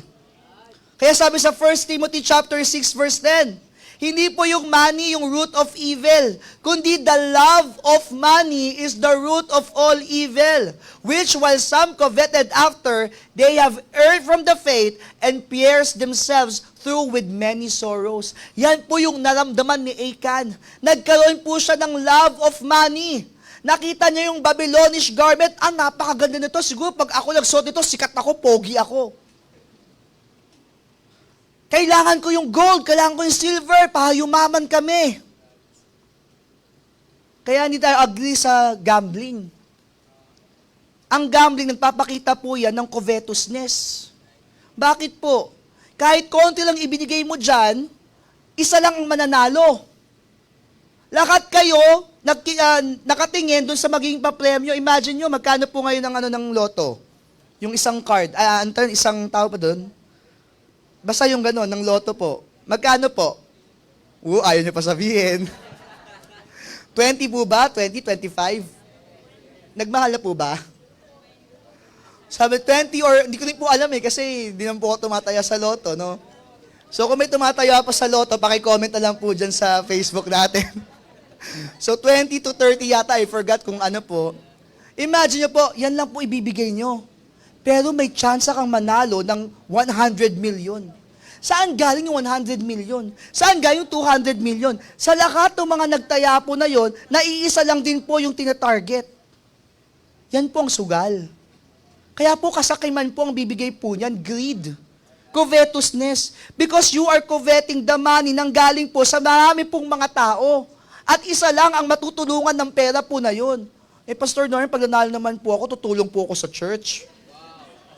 Ayaw mo pa ba yung pastor? Pag nanalo ko 100 million, magkano tithes ko noon? 8 million. Mali pa yung tithes mo, di ba? Mali pa yung computation. Ayaw mo ba yun, Pastor Norman? Bibigyan kita ng kickback. May ganun. Yan na nga yun 30% ngayon binigay ni di ba kay... Covetousness po yan. Kaya mga kapatid, wala dapat dito na naggaganon po, nagtumataya sa loto. Yung mga online gambling, matindi po ngayon yan. Bakit nila pinapatigil? Kahit marami po ang generate po na pera niyan sa gobyerno, bakit nila pinapatigil? Kasi kahit may pera yung gobyerno, naghihirap yung tao. Kaya dapat talaga iiwasan natin yung mga bagay po na yan. Yan po yung nakita ni Achan. Mukhang maganda yan. Okay sa akin yan. Okay to kasi tataas yung antas ng pamumuhay ng aming pong pamilya. Wrong love. Ang pamamahal po natin dapat, hindi po sa pera, hindi po sa mga material na bagay. Ano po dapat yung ating pong minamahal? What we should love. Sabi po sa Matthew 22 verses 37 to 38, Jesus said unto him, Thou shalt love the Lord thy God with all thy heart, and with all thy soul, and with all thy mind. This is the first and great commandment. So, imbis na mahalin mo yung pera, imbis na mahalin mo yung material na bagay, ang mahalin natin yung Diyos. Bakit? Sa Kanya lahat po ito. He is the source of everything. Ano pa po?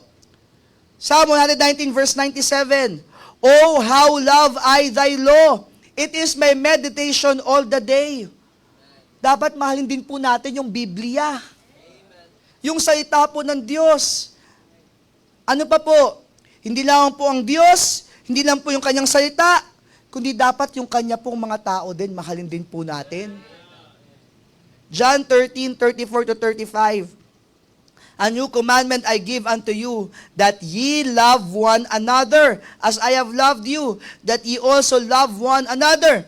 By this shall all men know that ye are my disciples, if ye have love one to another. 1 John chapter 4, verse 7. Beloved, let us love one another, for love is of God, and everyone that loveth is born of God, and knoweth God. Tandaan po natin, minsan masyado tayong, alam niyo yung kasakiman, ang effect po niyan sa ibang tao. Naangat mo yung sarili mo, tumapak ka sa ibang mga tao. Ang sinasabi ng Bible, mahalin natin ang kapatiran. Mahalin natin ang kapwa po natin. So mahalin mo ang Diyos, mahalin mo ang kanyang salita, at mahalin natin ang kapwa nating Kristiyano. Kaya ayaw ng Diyos, nag-aaway-away po tayo. Lalo na po, ayaw ng Diyos, nag-aaway-away tayo dahil sa pera. Ang gusto ng Diyos, nagmamahalan po tayo. Okay? Kaya sa practical application din po yan, kapag ang isang kapatiran, hindi tayo pinautang, for example, huwag ka magtampo. Kasi di ba, di naman ibig sabihin nun, lagi kapag tayo nangutang, mapapayagan tayo. Okay? Ganon din po yun na kapag ikaw, kaya mo naman, may capability ka, huwag ka rin naman maging madamot. Di ba? As the Lord leads us. Kaya nga maganda, huwag na lang tayo mangutang para... huwag tayo mangutang, mag-pray tayo sa Panginoon. Okay, for provisions. So dapat po, ito po yung mga bagay po na minamahal po natin, hindi po yung mga bagay sa mundo. Set your affection on things above, not on things on earth.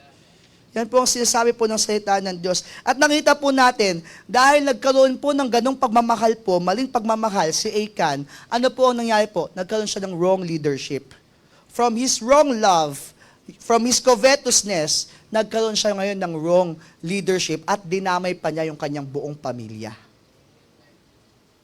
Are you safe from wrong love? Baka mamaya hindi ka pa safe dyan. Number 3 and last. Are you safe from wrong lifestyle?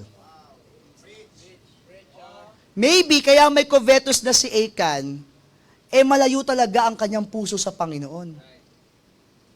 Kaya siya nagkaroon ng ganitong pag-ibig na nung nakita niya yung spoils of war, kahit merong direct commandment ang Panginoon, madali siyang bumagsak dun sa temptation.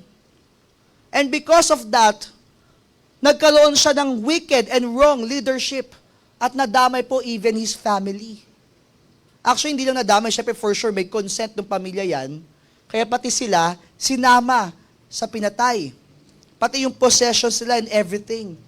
Alam po natin na sinasabi po sa Bible na dapat po ang pamumuhay natin ay sa spirito at hindi po sa laman. Amen? Kaya po sabi sa Galatians chapter 5 verses 16 to 26, this I say then, walk in the Spirit, and ye shall not fulfill the lust of the flesh. For the flesh lusteth against the Spirit, and the Spirit against the flesh. And these are contrary to one to the other, so that ye cannot do the things that ye would. But if ye be led of the Spirit, ye are not under the law. Tatandaan po natin na yung laman natin at yung Spirito, lagi po yan nagtatalo. Hindi po yan magkakasundo. Kaya dapat po tayo, kung tayo po ipinamungunahan ng banal na Spirito, dapat lumalakad po tayo sa banal na Spirito. Pero ang katotohanan po, sa Biblia, binanggit din po na meron po mga Kristiyano na karnal. Na imbis na lumakad sa Espiritu, lumalakad po sa laman. Iwasan po natin yan. Bakit po? Dahil kapag ang isang tao po, isang Kristiyano, lumakad po sa laman, meron pong mga consequences yan. Merong chastisement po yan. Hindi ka magiging safe dyan. Now the works of the flesh are manifest, which are this. Ano daw po yung mga works of the flesh? Adultery, fornication, uncleanness, lasciviousness, idolatry, witchcraft, hatred, variance, emulations, wrath, strife, seditions, heresies, envyings, murders, drunkenness, revellings, and such like, of the which I tell you before, as I have told you in time past, that they which do such things shall not inherit the kingdom of God. But the fruit of the Spirit, yan po ang dapat na nakikita po sa Kristiyano. And take note, ang sinabi dito po, fruit of the Spirit, hindi fruits of the Spirit. Ibig sabihin, lahat ng binanggit po na yan ay kasama po sa iisang bunga lamang. Hindi pwedeng Kristiyano ka, may joy ka, wala kang love. Hindi pwedeng Kristiyano ka, may joy ka, may love ka, pero wala ka namang gentleness. Ang sabi doon, but the fruit of the Spirit is love, joy, peace, long-suffering, gentleness, goodness, faith, meekness, temperance. Against such there is no law. And they that are Christ's have crucified the flesh with the affections and lusts. If we live in the Spirit, ano daw po dapat? Let us also walk in the Spirit. Let us not be desirous of vainglory, provoking one another, envying one another. Kaya naman si Apostle Paul mismo, ang ginagawa niya sa kanya pong sarili, sinasubject po niya. In 1 Corinthians chapter 9 verse 27, ang sabi doon, but I keep under my body and bring it into subjection, lest that by any means when I have preached to others, I myself should be a castaway. We have to make sure that we are walking in the Spirit, that we are not having the wrong lifestyle. Katulad po ng ipinakita po doon po sa ating story. Tayo po'y dapat lumalakad po sa banal na Espiritu at nakikita po dapat sa atin yung bunga nito. Itong katawan natin, gusto lagi pumiglas sa gusto ng Diyos sa buhay po natin. Kaya nang sabi ni Apostle Paul, we have to bring it into subjection. Ikaw, laman, under ka lang sa spirit ko. Ganun po dapat. Hindi dapat tayo nakokontrol ng ating pong laman. Ang kumokontrol dapat po sa atin, yung banal na spirito. In Colossians chapter 3 verses 5 and 6, ang sabi doon, mortify therefore your members which are upon the earth. Ang ibig sabihin po ng mortify, patayin. Patayin daw natin ang ating pong katawan. Hindi po nagtuturo ang Biblia ng suicide. Ang tinuturo po ng Bible ay dapat yung katawan natin hindi na naggasagawa po ng fornication. Sexual immorality po yan. Uncleanness or yung impurity, inordinate affection o lust, evil concupiscence, evil desire pong ibig sabihin po niyan, and covetousness or greed, kasakiman, na siyang sabi din, kapag ikaw ay sakim, idolatrous ka daw. For which things sake, the wrath of God cometh on the children of disobedience. Ang sabi po ng Bible, kung anak ka na ng Diyos, dapat hindi na po nakikita sa atin yang mga bagay po na yan. Patayin na po natin, ibig sabihin, tanggalin na po natin sa buhay po natin yan, sapagkat yan po ang nakikita sa mga children of disobedience. Tayo po ay children na po of obedience. Tayo po ay dapat na po lumalakad na po sa Panginoon. Kaya nga po, sana po, makita po natin na sa preaching po na ito, nakita po natin yung nangyari po sa buhay po ni Achan, sa kanyang pamilya. Di ba po? Hindi sila naging safe. Bakit po? Dahil wrong leader, wicked leadership, wrong love, and wrong lifestyle. Ang tanong ko po ngayong gabi, tayo po ba, safe na po ba tayo sa mga bagay na ito? Tandaan po natin, there is always blessing in obedience and defeat in disobedience. Dapat po maging safe na po tayo sa mga bagay po na ito. Yes, pwede tayo magtago ng kasalanan sa harap po ng mga tao, pero we cannot hide anything from God. If we are living righteously and for God's glory, we can truly claim, safe ka na. 'Di ba? Kung talagang tayo namumuhay sa Panginoon, pwede nating i-claim, safe ka na. Safe na ako. Kung hindi pa, sana po itama na natin ngayong gabi po na ito. Tayo po tayong lahat. At kung sa paano po tayo kinausap ng Diyos sa ating pong preaching ngayong gabi, huwag na po tayo magmataas sa harapan ng Diyos. Umamin na tayo sa Panginoon. Kung tayo po ay nabubuhay ng baluktot, this time, di ba, lapit tayo sa altar, humingi tayong tawad sa Panginoon, at talagang hingi natin yung pagpapatawad po ng Panginoon. Kung may mga nagagawa man tayong mga kasalanan, this time, it's time for us to say sorry to God and change us. Lapit po tayo and let's make a commitment. Sa family natin, mag-commit tayo na I will not be a wrong leader. I will train my children in your will, O God. Kung nagkaroon man tayo ng pag-ibig sa material na bagay, this time itama natin ating pong mga puso. Kung meron pa tayong tinatago ng mga kasalanan, hindi mo yan maitatago sa harapan ng Diyos. It's time for you to change it. Para may blessing. Para wag tayo matalo sa buhay. Para wag tayo mag-fail. Just like Israel. Dahil sa kagagawa ng isang pamilya, ang dami pong nadamay. Because of disobedience, natalo sila sa napakaliit na bayan. Are you safe? Dear Father in heaven, thank you po sa opportunity, Lord, na kami po ay nakapakinig po ng inyong salita. Dear Father, please help us to meditate on your words. Sana, Panginoon, kami po ay mabuhay na pinagpala. Huwag po sa sumpa. Dahil, Panginoon, sa pagsunod may pagpapala, sa pagsuway may sumpa. Nawa, Panginoon, na aming pong buhay ay lumakad po ayon po sa leading po ng banal na Espiritu. Huwag po mamayani ang aming pong mga laman. Nawa po ang aming pong lifestyle, Panginoon, ang aming pong walk ay maging kaaya-aya sa inyong harapan. Nawa po, Panginoon, ang aming love, ang aming pong pag-ibig ay nasa tamang direksyon. Ang pagmamahal po sa iyo, Panginoon, ang pagmamahal po sa inyong salita at pagmamahal po sa mga kapatiran. Nawa, Panginoon, the way we lead others will be glorifying to you, O God. May we lead also righteously. Not only our family, not only our ministries, even in our work, in our school, and even the way we lead ourselves, O God. Panginoon, tulungan niyo po kami na mapunta po sa buhay na pinagpala kung saan po, Panginoon, nandun po ang iyong kalooban. Tulungan niyo po kami, Panginoon, ano man ang commitments po ng inyong mga anak po sa gabi po na ito.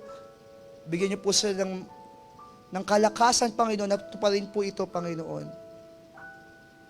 At Panginoon, kung may mga nagagawa po kami pagkakasala, wala po kami maitatago sa inyong harapan. Alam niyo po ang kaibuturan ng aming pong mga puso. Humihingi po kami ng tawad, Panginoon. Umaamin po kami agad, Panginoon. At humingi po kami ng inyong awa, Panginoon. Baguhin niyo po kami, Panginoon. At dalhin niyo po kami sa tamang landas. Thank you for everything, Lord. Thank you for your word. In Jesus' name we pray. Amen and amen.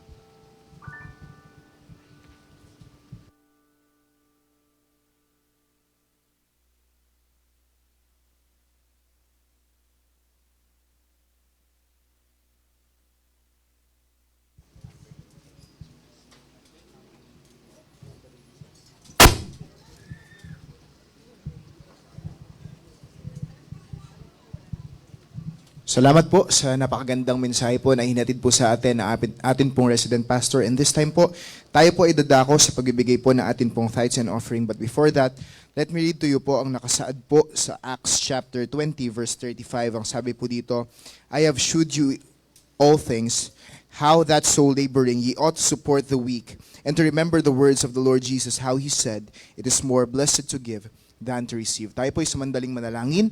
Dakilang Ama Diyos na banal, salamat po sa pagkakataon na kami po ay makakapagbalik po sa inyo ng amin pong tithes and offering. I pray, dear Father, that you give us a worthy heart, Panginoon, sa amin pong pagbibigay, at gayon din po, give us also a cheerful heart. Nawa dakilang Diyos, maging kapuri-puri po, Panginoon, ang amin pong pagbibigay po sa inyo. Salamat dakilang Ama, in Christ's name I pray.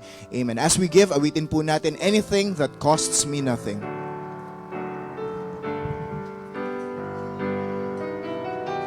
I cannot come before a righteous, holy Lord and offer to Him worldly things I do not need, and hope He's pleased.